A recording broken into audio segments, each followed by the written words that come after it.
Olá, tudo bem com você? Estamos começando mais um Identidade, o nosso programa de bate-papo descontraído com pessoas que têm histórias inspiradoras para compartilhar. É sempre um prazer ter a sua companhia. Quer contar a sua história aqui no Identidade? Então aproveita para já anotar o nosso e-mail, identidadegeral@novotempo.com. É só enviar a sua história que a nossa produção vai entrar em contato com você. Vai ser um prazer ter você aqui com a gente. No programa de hoje, nós vamos conhecer a história da Fernanda Lima. Ainda jovem, a Fernanda passou por um acidente que transformou a sua vida, mas também a levou a adquirir muitos aprendizados. Entre as lições mais importantes que a Fernanda aprendeu está a importância de agarrar as oportunidades que surgem no nosso caminho e a certeza de que Deus coloca pessoas e situações em nossa vida para que possamos vivê-la da melhor maneira. Eu vou fazer uma pausa rápida, são só 30 segundos e na volta a Fernanda já vai estar aqui comigo. Eu te espero.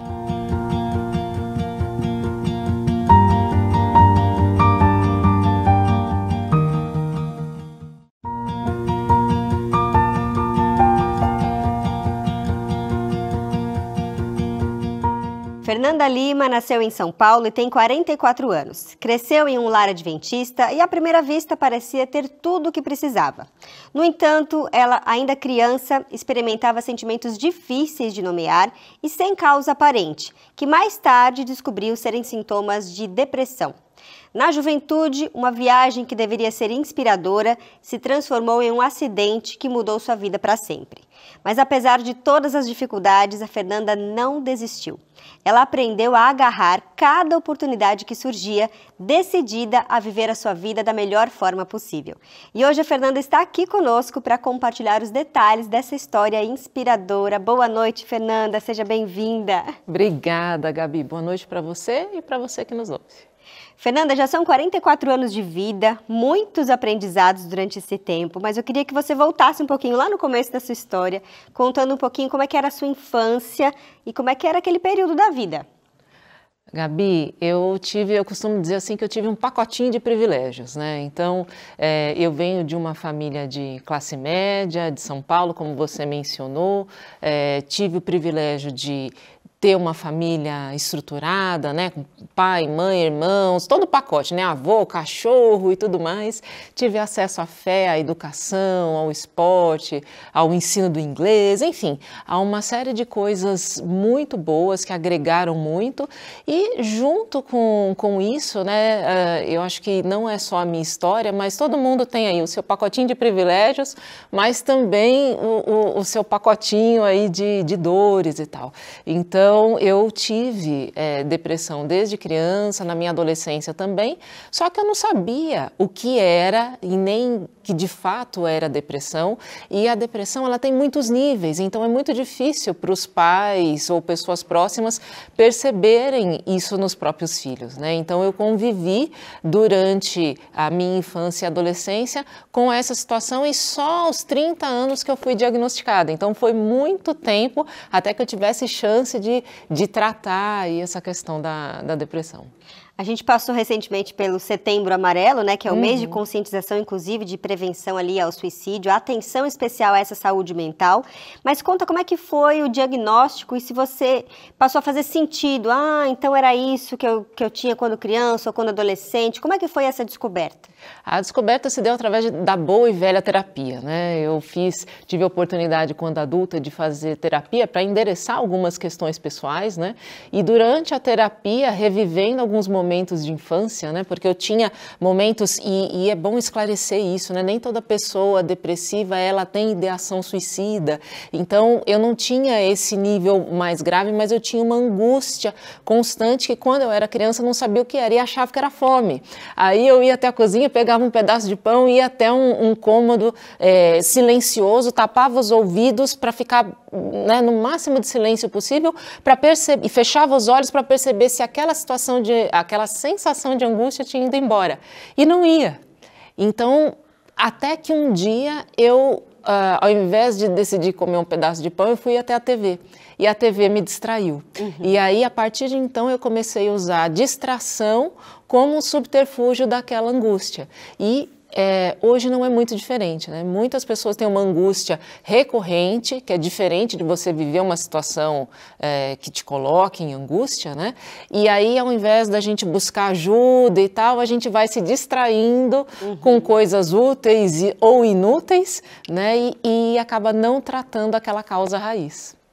E essa questão da depressão impactou sua vida em vários aspectos, né, Fernanda? Em todos os aspectos, né? Principalmente na infância nem tanto, mas na adolescência e já próximo aos 18 anos, eu vivi a minha vida numa situação muito favorável. Então, com 18 anos eu estava para realizar um sonho, que era estudar inglês fora do país, uma coisa inimaginável para minha família, que era uma família de classe média, mas meu pai sempre quis investir muito na questão do inglês. Eu estava trabalhando, meu primeiro desafio no mundo adulto, era professora de inglês, assim, se você olhasse, quem olhasse a minha vida de fora, ele ia falar, nossa, eu tinha tudo, só que eu não conseguia absorver ou me alegrar com aquela situação. Inclusive, o próprio relacionamento com Deus era muito difícil, porque a depressão, ela tira o brilho da gente, então atinge todos os relacionamentos.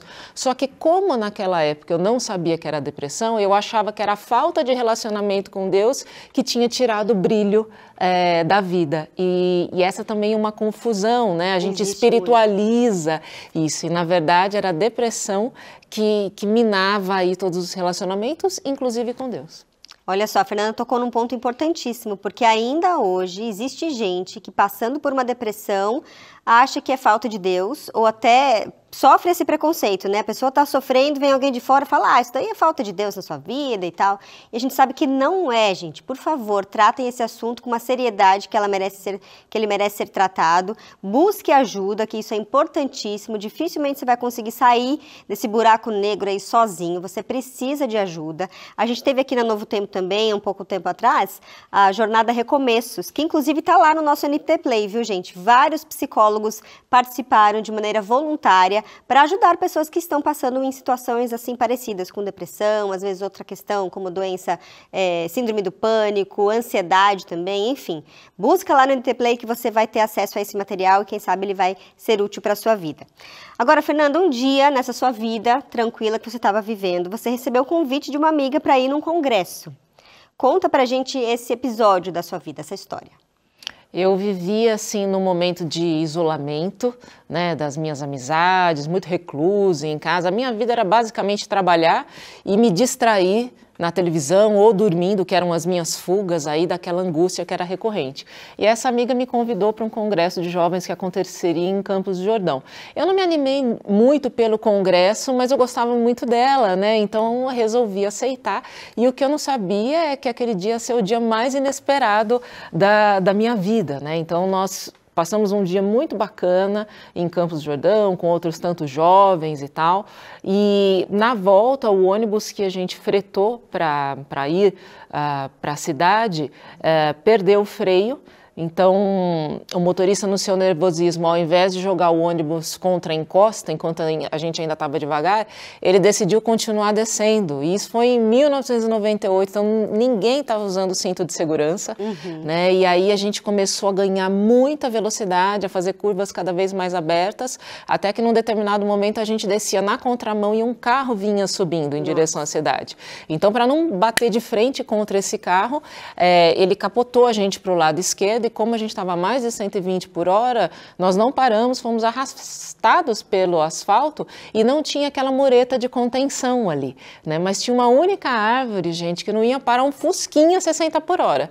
Mas, usada por Deus, a gente se chocou violentamente contra essa árvore, arrancou a árvore com raiz de tudo e nós paramos a 20 centímetros do precipício. Nossa, ou seja, por pouco não tinham caído no precipício ali e ceifado a vida de quase todo mundo que estava ali. Não, sem dúvida, se a gente tivesse caído, não teria sobrado ninguém para contar a história, né?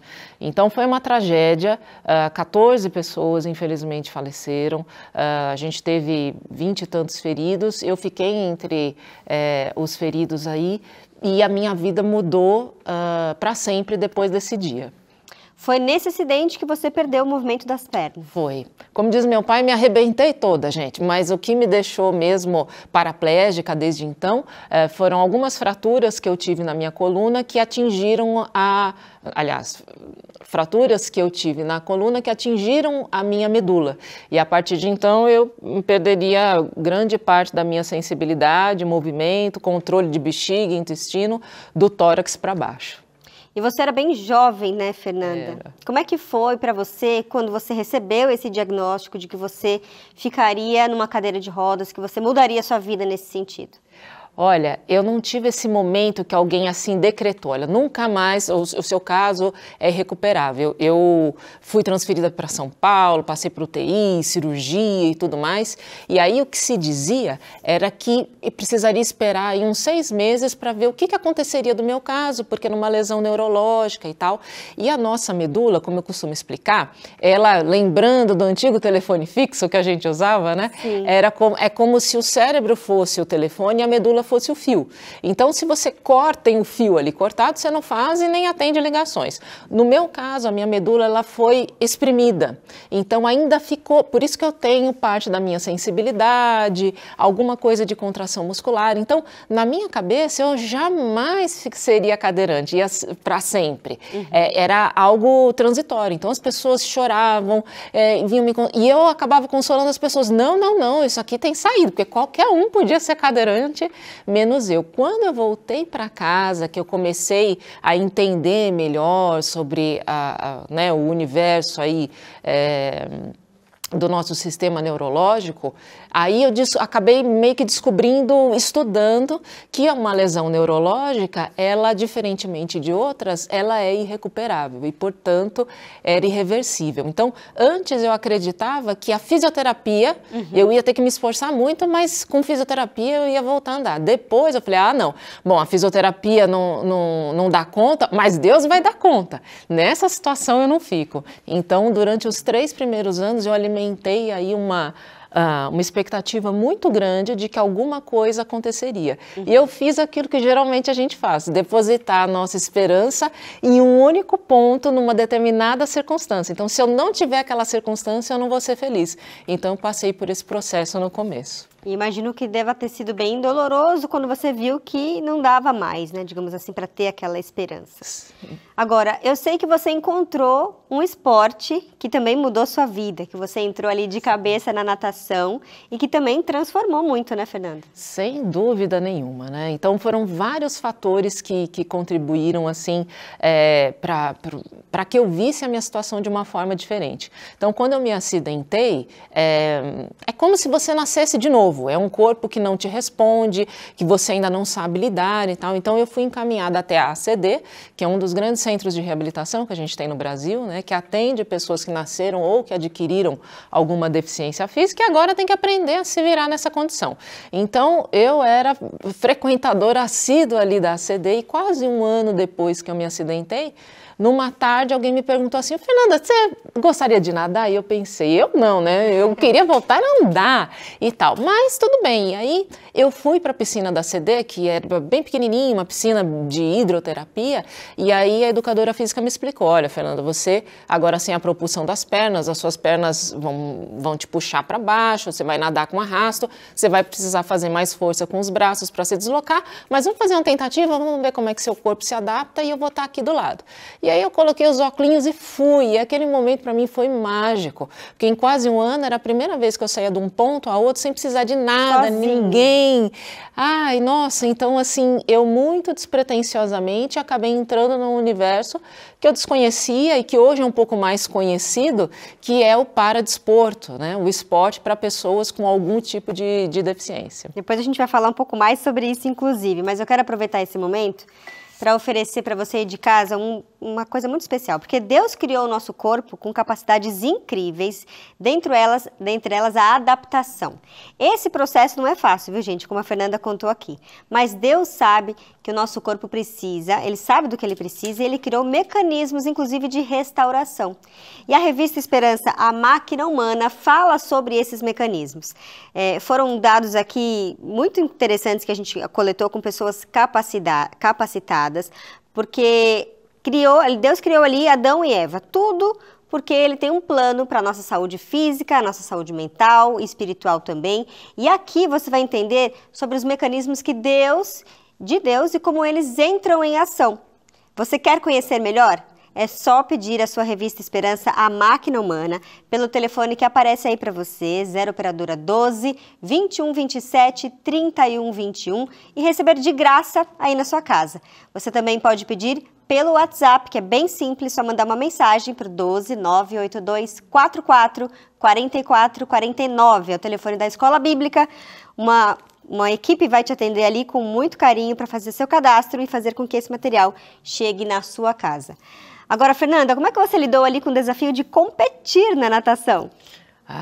Pois é, olha, eu comecei a treinar e eu agradeço muito a minha mãe, né, porque a gente levantava às 5 da manhã para 7 horas tá lá e no começo eu treinava sem nenhuma estrutura ali e tal, até que apareceu o primeiro campeonato regional do estado de São Paulo. E aí eu fui convocada para nadar os 50 metros borboleta e para minha surpresa e surpresa de todo mundo, eu bati o recorde brasileiro, né, e a partir de então eu fui convocada para participar de competições maiores e tal, e aí eu conheci outros clubes, outras entidades esportivas que tinham aí uma estrutura melhor. E sempre que a gente tiver a oportunidade de melhorar na vida, gente, vamos melhorar. Com certeza. Então eu mudei de equipe e passei a treinar com essas pessoas.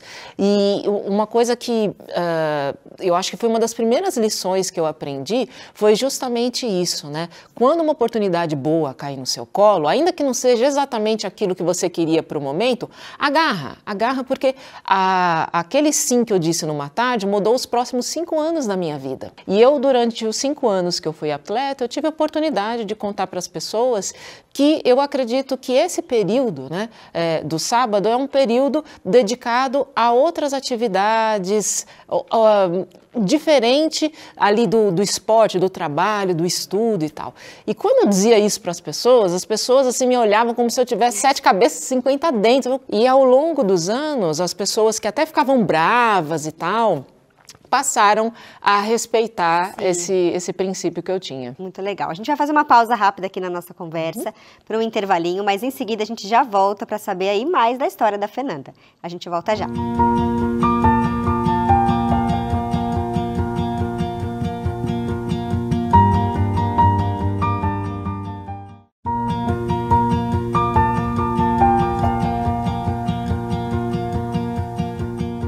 Identidade de volta, hoje conhecendo a história da Fernanda Lima. Fernanda, a gente estava contando um pouco aqui no bloco anterior da sua relação com a natação. Foram 5 anos de dedicação a esse esporte, competindo, batendo vários recordes ali. Mas chegou um momento que você viu que precisava parar e se aposentar da natação.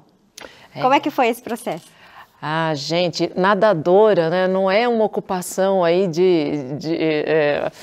que dê muito retorno financeiro, né? Então eu tive uma carreira muito bacana, consegui o índice paralímpico que me colocaria na Seleção Brasileira Paralímpica de Natação, mas ninguém acreditava, nem meu próprio técnico acreditava que a seleção iria me convocar, mas erraram, gente. Eu fui convocada e fui aceita na seleção a despeito de não competir aos sábados, só que eu pensava a longo prazo, né? Ser uma pessoa com deficiência física que necessita aí de equipamentos e tal é muito caro. Então eu precisava ter uma ocupação e pensar no meu futuro, né? E eu tive o privilégio de fazer faculdade, não fui estudar inglês fora, mas estudei aqui. E aí eu me aposentei das piscinas no momento que eu comecei a estagiar, porque não dava para fazer faculdade, estagiar. Tudo, né? E aí, graças ao inglês, eu comecei a trabalhar em multinacionais e tal. E graças ao trabalho, eu virei gente grande. Porque um adulto só ganha alguma medida de liberdade quando ele tem autonomia financeira, né? E a única maneira honesta, se a gente não é herdeira, né, de ter autonomia financeira é trabalhando. E o que eu percebi é que eu era uma exceção. Eu não via outras pessoas com deficiência porque eu me tornei tão independente quanto possível e com uma vida comum. E os espaços que eu frequentava, eu não via outras pessoas, pelo menos com deficiência visível. E eu queria, de alguma forma, contribuir para que outras pessoas tivessem essa oportunidade. Então, eu acabei migrando para a área de recursos humanos e, na área de recursos humanos, eu descobri uma consultoria de inclusão de pessoas com deficiência no mercado. Olha que legal. E as consultoras, curiosamente, também eram cadeirantes. E elas, quando eu vi o trabalho delas, eu falei, gente, é isso que eu quero fazer. Aí eu fiquei no pé da fundadora ali, até ela me contratar, e mesmo ela não tendo me visto falar em público nenhuma vez, ela me deu esse voto de confiança e eu passei a trabalhar, então, nessa consultoria. Ou seja, passou a ter uma vida ali independente, financeira, sim. Inclusive de autonomia também. Você começou a fazer tudo sozinha, não dependia mais dos seus pais. Na verdade, eu acho que em alguma medida a gente é interdependente, né? Sim. Mas eu me tornei tão independente quanto possível. Aos 27 anos saí para desespero dos meus pais, saí de casa, fui primeiro morar com uma amiga, depois morei muitos anos sozinha, porque quando a gente mora com os pais, né, tem uma palavra mágica que resolve todos os nossos problemas, né? Que é mãe. Mãe, essa né? palavrinha. E aí quando eu saí de casa, não tinha mais mamãe querida, né? Então, de alguma forma, eu tinha que aprender a me virar. E isso foi muito importante. Então, tem muita coisa que eu consigo fazer sozinha e o que eu não consigo, eu aprendi a pedir. Né? Então, isso facilitou. E a minha vida, no começo, que eu achava... Porque eu não conseguia me imaginar cadeirante pelas limitações do cenário. A gente mora num país com muitas questões de acessibilidade e tal. Então, mas o meu repertório de mundos ampliou muito graças a essas oportunidades, né? Agora, a gente tem aqui também do nosso lado o seu livro, né? Um Passo a Mais. Eu queria saber como é que surgiu a ideia do livro e como é que você conta a sua história hoje, não só através do livro, mas em palestras, e como isso tem se desenvolvido, como tem sido para você. Olha só, não sou escritora, né, apesar de ter um livro escrito, mas aos 21 anos, um rapaz que estava no acidente, inclusive estava sentado à minha frente, foi me visitar e fez uma pergunta que ninguém tinha feito até então. Ele perguntou assim, Fernanda, e aí, o que você tem aprendido com a tua experiência? Eu levei um susto, eu falei, não sei. Ele falou assim, você não quer... pensar em alguma coisa e falar numa escola sexta-feira à noite? E eu, muito impulsiva, Gabi, aceitei. E quando ele foi embora, eu pensei, meu Deus, o que eu fiz? O que eu tenho para falar? E se você me perguntar o que eu falei naquela noite, eu não sei te dizer.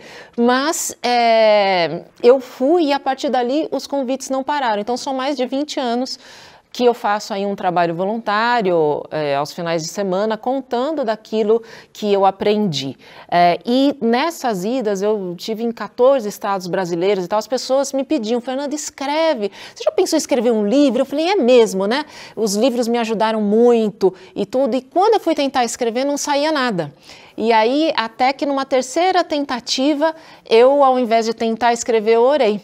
E aí eu pedi para Deus, Senhor, se o Senhor achar que a minha história de alguma forma pode ajudar alguém, me ajuda a escrever. E em 30 dias saiu o livro. Olha só, e ele, né, tem sido lido por muitas pessoas, suas palestras têm sido alcançadas também por várias pessoas, tenho certeza que a sua história tem sido inspiração para muita gente. Agora eu queria saber de você, como que você define felicidade e qual é o segredo de encontrar ali oportunidade em diversas circunstâncias para a gente encerrar? Uau, que pergunta boa essa, né? Olha, eu acredito que felicidade são momentos, né? E o que eu aprendi é que se a gente depositar, fizer dos nossos sonhos a nossa vida, de alguma maneira a gente vai se frustrar.